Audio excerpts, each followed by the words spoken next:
Rail লাইনের মধ্যে train আসার সময় হয়ে গেছে, এমন এক সময় একটি ট্রাক, পণ্যবাহী একটি ট্রাক রেল লাইনের মাঝখানে ফেসে গেল।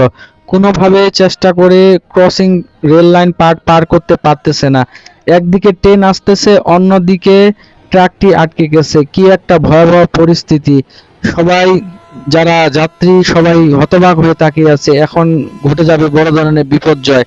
অবশেষে যাত্রীরা দূরে গিয়ে ট্রেনটিকে আটকানোর চেষ্টা, আর কিছু যাত্রী মিলে ধাক্কা দিয়ে ট্রাকটিকে রেল লাইন পার করে দেওয়ার চেষ্টা।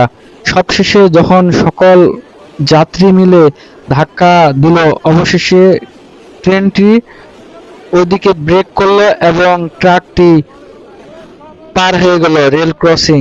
সবশেষে একটি নিরাপদ পরিবেশে বিষয়টি সমাধান ঘটল। একটু মুহূর্তেই, একটু ভুলের জন্য ঘটে যেত মর্মান্তিক দুর্ঘটনা।